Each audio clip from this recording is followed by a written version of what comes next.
lórúkọ Ọlọ́run alààyè ni à ń kí wa káàbọ̀ sí orí ètò ẹ̀kọ́ Bíbélì ọ̀sẹ̀ yìí. Jésù jíǹde. Ó jíǹde ní tòótọ́, hallelujah. À ń kí àwọn àlejò wa pàtàkì fún ètò ẹ̀kọ́ Bíbélì káàbọ̀ lónìí. Lápá mi ọ̀tún bí mo nìkan nínú àwọn arábìnrin wa láti ní ìjọ wa. Ẹ jẹ́ dárúkọ yín fáwọn tó wù wá nílé àti ìjọ tẹ̀sí wa.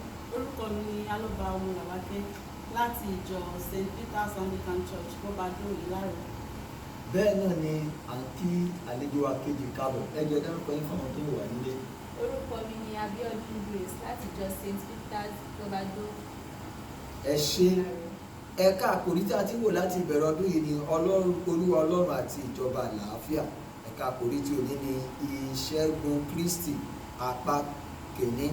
Orí ọ̀rọ̀ wa ni aṣẹ́gun ọba àwọn ọba Jésù Kristi, aṣẹ́gun ọba àwọn ọba. Ibi kíkà wa ni Matthew orí 28 ẹsẹ̀ kìíní sí ẹsẹ̀ kẹjọ. Ẹjọ́ ẹ bá wa kà. Ní òpin ìjọ ìsinmi, bí ilẹ̀ ọjọ́ kìíní ọ̀sẹ̀ ti bẹ̀rẹ̀ sí mọ́, Maria Magdalene àti Maria kejì wá láti wo ibojì náà, sì wò ó, ìṣẹ̀lẹ̀ ńlá ṣẹ̀, nítorí àwọn áńgẹ́lì Olúwa ti ọ̀run sọ̀kalẹ̀ wá. Ó sì yí òkúta náà kúrò, ó sì jókòó lé e. Ojú rẹ̀ dàbí mọ̀nàmọ́ná, aṣọ rẹ̀ sì fún bí ẹ̀gbọ̀n òwú. Nítorí ẹ̀rù rẹ̀, àwọn olùṣọ́ wárìrì, wọ́n sì dàbí òkú. Áńgẹ́lì náà sì dáhùn, ó wí fún àwọn obìnrin náà pé, ẹ má bẹ̀rù, nítorí èmi mọ̀ pé ẹ̀yin wá Jésù tí a kàn mọ́ àgbélébùú. Kò sí níhìn-ín, nítorí ó ti jíǹde gẹ́gẹ́ bí ó ti wí. Wá, ẹ wo ibi tí Olúwa ti dùbúlẹ̀ sí. Ẹ yára lọ sọ fún àwọn ọmọ ẹ̀yìn rẹ̀ pé ó ti jíǹde kúrò nínú òkú. Wò ó, ó ṣáájú yín lọ Gálílì, níbẹ̀ ni ẹ̀yin yóò gbé ti rí i. Wò ó, mo ti sọ fún yín. Wọ́n sì fi ìbẹ̀rù pẹ̀lú ayọ̀ ńlá yára lọ kúrò ní ibojì, wọ́n sì sáré lọ ìròyìn fún àwọn ọmọ ẹ̀yìn rẹ̀. Láti kọ́ Kristẹni nípa àjíǹde bí ó ti ní ṣe pẹ̀lú jíjíǹde, ṣe àfihàn àwọn ẹ̀rí àjíǹde Kristi àti láti ṣàlàyé àǹfààní àjíǹde Kristi sí àwùjọ Kristẹni. Ọdún àjíǹde jẹ́ àjọyọ̀ àjíǹde Jésù Kristi Olúwa wa láti inú òkú sí ìyè. Ó jẹ́ àjọyọ̀ ìmọ́lẹ̀ àwọn ìmọ́lẹ̀, ọba àwọn ọba àti olúwa àwọn olúwa.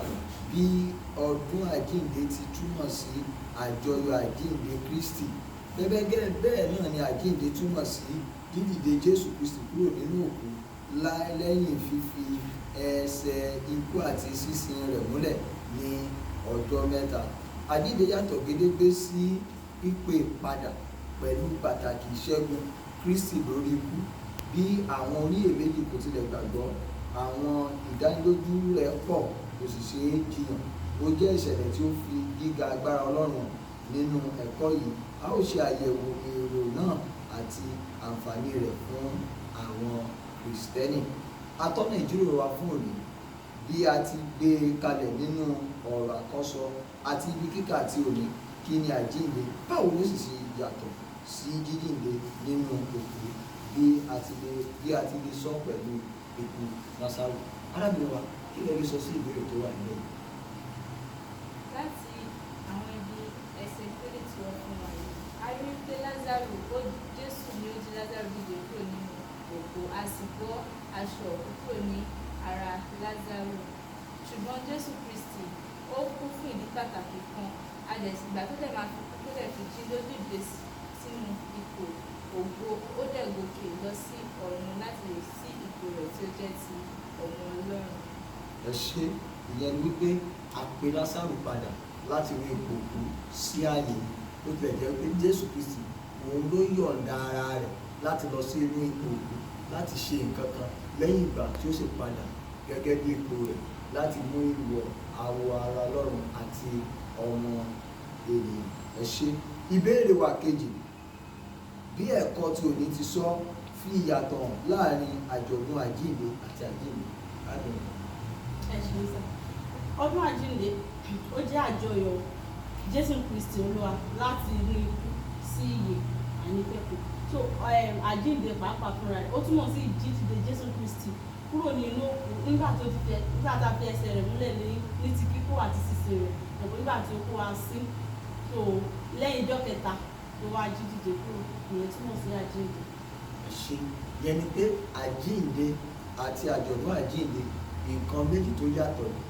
àjọ̀dún ó nílò pé àjọyọ̀ àjíǹde tí ó ṣẹlẹ̀ nípa ti Jésù Kristi, tí àjíǹde Jésù jẹ́ lẹ́yìn ìgbà tí ènìyàn ti kú nínú Kristi, tàbí tí Kristi kú láti ṣe iṣẹ́ ìràpadà ènìyàn tó wá padà wá sí ààyè láti fi ẹsẹ̀ ìdí àjíǹde àti jíjíǹde rẹ̀ tó fi múlẹ̀. Ọlọ́run yóò ràn wá lọ́wọ́ lórúkọ Jésù.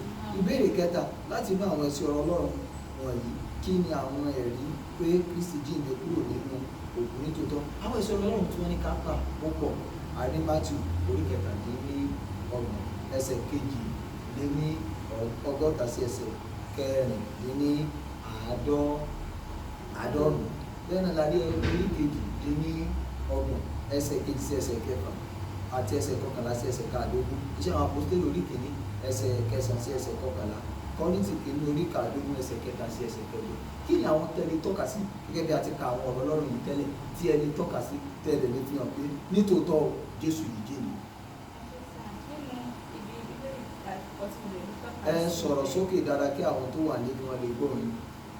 Nǹkan tí mo lè rí tọ́ka síbẹ̀ nínú Matthew 27 ni pé lẹ́yìn gbogbo akitiyan àwọn olórí àlùfáà láti lè rí pé kí Jésù má jíǹde kúrò nínú òkú, wọ́n ṣe fi òkúta ńlá tó fi dí ẹnu ibojì, tọ́lẹ̀ tó yan àwọn olùṣọ́ láti máa ṣọ́ ẹnu ibojì. A wá rí nínú ẹsẹ̀ Matthew 28 pé Ọlọ́run fi agbára rẹ̀ hàn, tí ó fi agbára rẹ̀ fi yí òkúta dà kúrò nínú ẹnu ọ̀nà tí àwọn olùṣọ́ tí wọ́n yàn, tọ́lẹ̀ sì dàbí òkú ní ilẹ̀. Ẹ ṣe bẹ́ẹ̀ náà ni iṣẹ́ àwọn Àpọ́stélì yẹn. Ó sọ àwọn kankan. Kí ni àwọn iṣẹ́ àwọn Àpọ́stélì yẹn? Ó fìdí pé nígbà Jésù Kristi tó ń lọ sí òkè ọ̀run, a rí àwọn aláṣọ àlà tí ó wá fìdí àjíǹde, ìlọsókè ọ̀run rẹ̀ àti ìpadàbọ̀ rẹ̀ tí wọ́n fi múlẹ̀. Gẹ́gẹ́ bẹ́ẹ̀ náà ni pé Kọ́ríńtì fìdí rẹ̀ múlẹ̀ fún wa wípé tí Jésù bá jí dìde, asán ni ìgbàgbọ́ wa. Tọ́ka sí àǹfààní àjíǹde Kristi gẹ́gẹ́ bí àwọn ẹsẹ̀ Ọlọ́run tí a ti kà. Ní àwọn ẹsẹ̀ Ọlọ́run tí a ti kà, gẹ́gẹ́ bí a ṣe fìdí rẹ̀ múlẹ̀ nínú Kọ́ríńtì kìíní orí 15 ẹsẹ̀ 12 sí 22 yẹn, a rí pé àjíǹde Jésù Kristi òun ló mú ìtumọ̀, ló jẹ́ kí ìgbàgbọ́ wa kí ó fẹsẹ̀ múlẹ̀. Ká ní Jésù ò jíǹde kúrò nínú òkú ni, asán ni ìgbàgbọ́ wa ìbá já sí. Nípa ikú Jésù Kristi àti àjíǹde rẹ̀ ló túbọ̀ fún, ló jẹ́ kí ìgbàgbọ́ wa tó ṣe kí ni o, kí ó túbọ̀ fẹsẹ̀ múlẹ̀ dáadáa. Àti ní tá bá tún kà síwájú sí, a rí pé àjíǹde Jésù Kristi ó fún wa ní agbára ní orí ikú. Ń pé tí a bá tiẹ̀ kú ní ayé yìí, ìrètí wà fún wa pé àwa yóò jíǹde lọ́jọ́ kan, a ó sì bá Jésù Kristi jọba ní ọ̀dọ̀ Ọlọ́run. Lórúkọ Ọlọ́run la ń kí ẹ̀yin àlejò àkàndá fún ẹ̀kọ́ bíbélì ọ̀sẹ̀ yìí. Gbogbo aládùúgbà pé orí ọ̀fẹ́ láti gbégbé ayé àjíǹde Jésù Kristi Ọlọ́run yóò máa fi fún wa ní gbogbo ìgbà.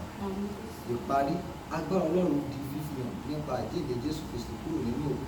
Ó yàtọ̀ sí jíjí ẹni tí ó dákú. Ó jẹ́ ìṣẹ́gun ayérayé Jésù lórí ayérayé, Jésù lórí àwọn agbára òkùnkùn tí ó ń lọ ipò ẹ̀ṣẹ̀ wa láti pọ́n wa lójú. Ó jẹ́ ìṣẹ́gun lórí ikú ayérayé àti ipò. Ní àfikún, ó jẹ́ ìdánilójú ìṣẹ́gun ayérayé gbogbo Kristẹni lẹ́yìn ayé yìí. Fún ìròyìn àjíǹde, ìdánilójú ìyè ayérayé, Jésù jíǹde. Ó jíǹde nítòótọ́, hallelujah. Ẹsẹ̀ àkọ́sórí wa fún ọ̀sẹ̀ yìí, Kọ́ríńtì kìíní orí 15 ẹsẹ̀ 5 ní 60 sí ẹsẹ̀ 3. Ikú, oró rẹ̀ dà, ìṣẹ́gun rẹ̀ dà. Oró ikú ni ẹ̀ṣẹ̀ àti agbára ẹ̀ṣẹ̀ ni òfin. Ṣùgbọ́n ọpẹ́ ni fún Ọlọ́run, ẹni tí ó fi ìṣẹ́gun fún wa nípa Olúwa Jésù Kristi. Ẹ ṣé gbogbo ẹ̀yin tó ń farabalẹ̀ lọ́wọ́. Gbogbo aládùúgbà wípé àjíǹde ayọ̀ ni yóò jẹ́ fún gbogbo wa. Ọkàn wa yóò balẹ̀. Jésù àjíǹde nínú iṣẹ́ wa, àjíǹde nínú ilé wa, àjíǹde nínú ayé wa. Jésù jíǹde nítòótọ́. Hallelujah. Ọpẹ́ Olúwa Ògúnleye ní orúkọ mi. Ẹ ṣé.